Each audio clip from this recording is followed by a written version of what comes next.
क्या कभी किसी ने सोचा है कि एक मजाक असल में एक पॉलिटिकल मूवमेंट का रूप ले सकता है?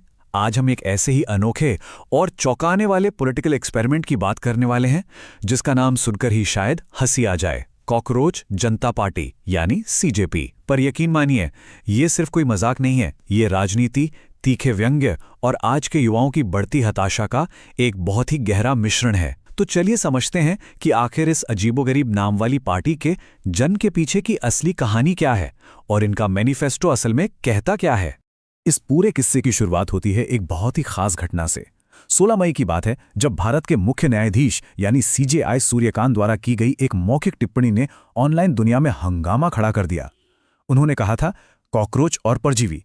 बस इसी एक बयान ने एक नए तरह के व्यंग्यात्मक आंदोलन के लिए उत्प्रेरक का काम किया और देखते ही देखते इंटरनेट का पूरा ध्यान इस पर टिक गया। अब यहां तथ्यों को बिल्कुल निष्पक्ष रूप से सामने रखना जरूरी है। सीजेआई ने बाद में स्पष्ट किया कि उनकी इस टिप्पणी का निशाना बेरोजगार युवा बिल्कुल नहीं थे। वो असल में उन लोगों की बात कर रहे थे जो फर्जी डिग्रियों का इस्तेमाल करके कानून और मीडिया जैसे पेशों में घुसने की कोशिश कर रहे थे। लेकिन सोशल मीडिया की रफ्तार तो हम सब जानते हैं। आधिकारिक स्पष्टीकरण आने से पहले ही युवाओं के गुस्से और सिस्टम से उनके अलगाव की भावना ने इस मुद्दे को कुछ और ही रूप दे दी। इंटरनेट की दुनिया में चीजें कैसे आग की तरह फैलती हैं, जरा इस टाइमलाइन पर गौर कीजिए। महज 48 घंटों में बहुत कुछ बदल गया। 16 मई को सीजेआई की टिप्पणी आती है और उसी दिन सोशल मीडिया प्लेटफॉर्म एक्स पर अभिजीत दिपके कॉकरोच जनता पार्टी लॉन्च कर देते हैं। और कमाल की बात देखिए, महज 2 दिनों के भीतर 18 मई तक इस पार्टी में 500 से ज्यादा रजिस्टर्ड मेंबर्स जुड़ जाते हैं। ये कॉज और इफेक्ट की तेज रफ्तार अपने आप में उस वक्त के माहौल की पूरी कहानी बयां कर देती है। तो अब आते हैं इसके सबसे मजेदार हिस्से पर, मेंबरशिप रिक्वायरमेंट, यानी इस पार्टी से जुड़ कौन सकता है, इसके नियम क्या है। ये शर्तें सुनकर किसी की भी हंसी छूट सकती है, क्योंकि इन्होंने समाज के तानों को ही अपने क्वालिफिकेशन बना लिया है।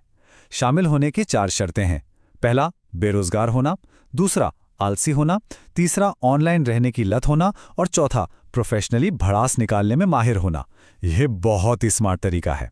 संस्थापकों ने युवाओं को मिलने वाले दानों को बहुत ही चतुराई से एक बैज ऑफ ऑनर यानी सम्मान के प्रतीक में पलट कर रख दिया है।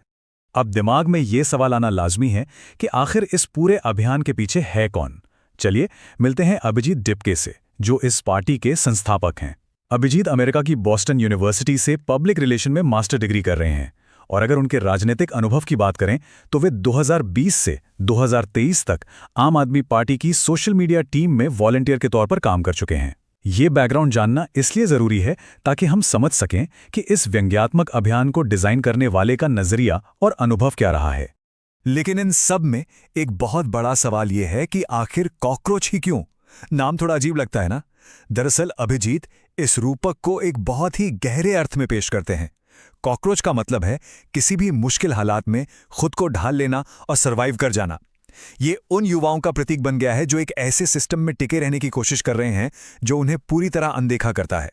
एक शब्द जो अपमान के लिए इस्तेमाल हुआ था, उसे यहां लचीलेपन और लोकतांत्रिक हताशा के एक पावरफुल प्रतीक के रूप में अपना लिया गया।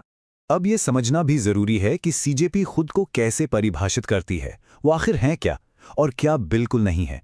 वे साफ कहते हैं कि वो कोई पीएम केयर्स फंड लॉन्च करने नहीं आए हैं, ना ही उनका इरादा टैक्सपेयर के पैसों पर दावोस में छुट्टियां मनाने का है, और ना ही वे भ्रष्टाचार को रीब्रांड करने वाले हैं। तो फिर उनका काम क्या है? उनका काम है जोर से और बार बार पूछना कि पैसा गया कहां।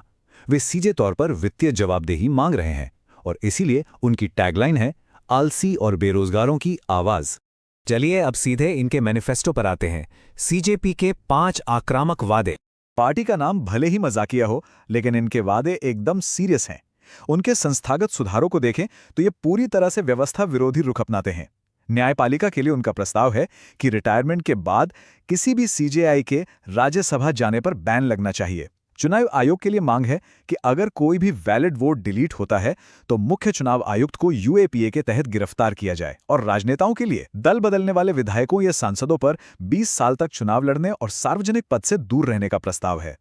समाज और मीडिया को लेकर भी इनका मैनिफेस्टो उतना ही सख्त है। लैंगिक समानता के लिए ये 33% नहीं बल्कि संसद और कैबिनेट दोनों में महिलाओं के लिए पूरे 50% आरक्षण की मांग करते हैं, वो भी सांसदों की कुल संख्या बढ़ाए बिना। और मीडिया की जवाबदेही तय करने के लिए उनका स्पष्ट प्रस्ताव है कि बड़ी कॉर्पोरेट टीवी कंपनियों के लाइसेंस रद्द किए जाएं और न्यूज़ एंकर्स के बैंक खातों की जांच हो। अब अगर हम ध्यान से देखें तो इस व्यंग्य की वैचारिक जड़ें काफी गहरी और डिफाइंड है। कॉकरोच जनता पार्टी खुद को एक धर्मनिरपेक्ष, समाजवादी, लोकतांत्रिक और जाति विरोधी संगठन के रूप में पेश करती है। उनकी विचारधारा गांधी, अंबेडकर और नेहरू के सिद्धांतों से प्रेरित है। मतलब ये कोई हवाई बात नहीं है, बल्कि उनका ये व्यंग्यात्मक दृष्टिकोण हमारे स्थापित लोकतांत्रिक और संवैधानिक ढांचे पर ही टिका हुआ है। इस पूरे सटायर और ऑनलाइन ट्रेंड के पीछे एक थोड़ी कड़वी सच्चाई छुपी है। असल में ये सब दिखाता है कि आज के युवा एक ऐसे सिस्टम से अपना भरोसा खो रहे हैं जो अब न तो उनके काम आ रहा है, न उनकी बातें सुन रहा है और न ही उन्हें देख रहा है। पार्टी के संस्थापक के ही शब्दों में समझें तो ये मूवमेंट युवाओं की बढ़ती निराशा और सिस्टम के प्रति उनके अलगाव का एक सीधा सीधा लक्षण है। तो अंत में हम सबके सामने एक ही बड़ा सवाल आकर खड़ा हो जाता है, क्या कॉकरोच जनता पार्टी महज एक ऑनलाइन मजाक भर है, या ये हमारी वर्तमान लोकतांत्रिक व्यवस्था के भीतर मौजूद उस गहरी निराशा को दिखाने वाला एक जरूरी आईना है? इन सारे तथ्यों को देखने के बाद ये निश्चित रूप से हमारे लोकतंत्र में युवाओं की भागीदारी और उनके भविष्य को लेकर एक बड़ा सवाल छोड़ जाता है। एक ऐसा सवाल जिस पर हम सबको गंभीरता से सोचने की जरूरत है।